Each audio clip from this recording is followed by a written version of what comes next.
liturgia desta segunda-feira da quinta semana do tempo da Quaresma nos apresenta o contraste entre duas mulheres. Na leitura que ouvimos do livro de Daniel, Susana, da qual nós lemos uma parte, mas para que a história seja bem compreendida, é necessário ler o capítulo 13 completo do livro de Daniel. Vale a pena perceber quanto a jovem Susana, reta, íntegra, foi envolvida em uma situação que, se não fosse julgada com justiça pelo jovem Daniel, pelo adolescente Daniel, como ele é apresentado aqui na leitura, a teria levado à morte. E o Evangelho conhecido, João capítulo 8, o caso da adúltera que é levada, arrastada para diante de Jesus, a fim de ser condenada pelos mestres da lei, pelos fariseus, que queriam entregar o caso a Jesus, tendo presente que na cabeça deles só haveriam duas possibilidades, e as duas, além de condenar a mulher, condenariam a Jesus. Na verdade, esse era o objetivo. Por meio da condenação daquela mulher pega em flagrante adultério, condenar Jesus. Por quê? Se Jesus condenasse aquela mulher a pena do apedrejamento, ele se colocaria contra o Império Romano, que havia determinado que os judeus não poderiam condenar ninguém à morte. É por isso que nós vamos entender na Sexta-feira Santa que os judeus vão levar, as autoridades judaicas neste caso, vão levar Jesus diante de Pilatos, diante da autoridade romana, para condenar Jesus à morte, porque eles, por meio do próprio império, estavam impedidos de condenar alguém à morte. Logo, se Jesus desse a ordem para o apedrejamento, ele se colocaria contrário ao Império Romano. Ele mesmo se colocaria em uma situação muito difícil com o Império. A segunda alternativa, absolver a mulher, também prejudicaria Jesus, pois, como mestre, eles se colocariam contra Jesus, mostrando que de alguma forma ele estava compactuando, sendo conivente com o erro, com o pecado daquela mulher. Ora, a palavra de Deus quer nos mostrar que para aqueles que estão sofrendo a injustiça, o melhor remédio é a justiça.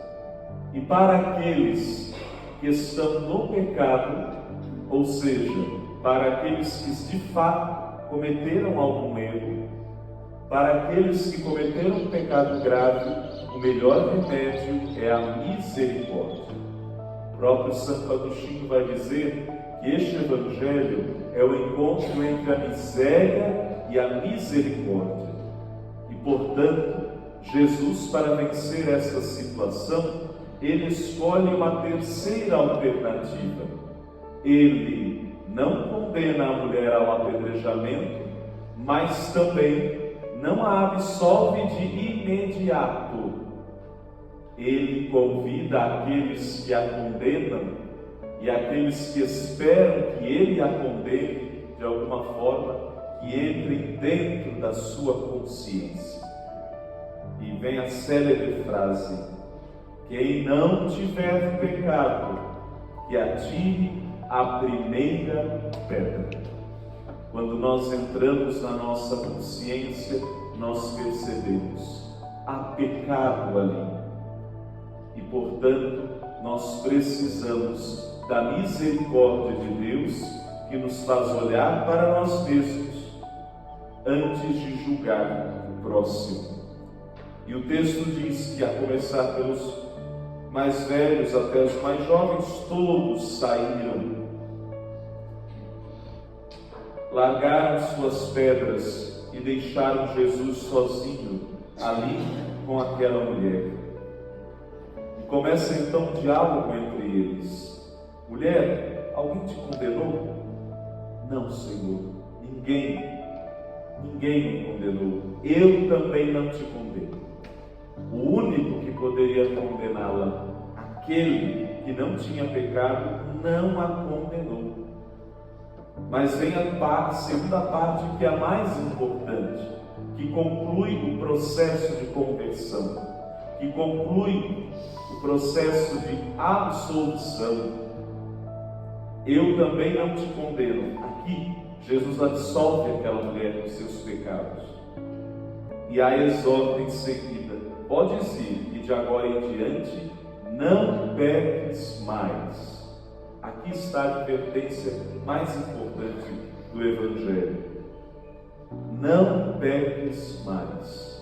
O fruto do arrependimento e da contrição sincera e verdadeira é esse desejo e esforço para não mais voltar a cair nos mesmos pecados. A misericórdia de Deus é a oportunidade para um recomeço, a fim de que o pecado não domine mais sobre nós.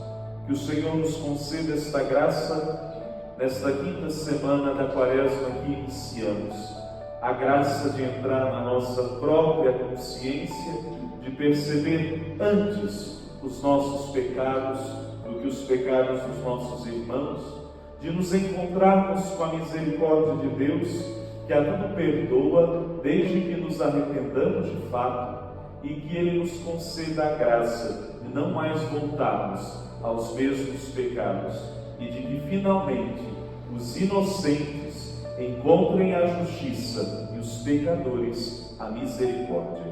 Que assim seja. Amém.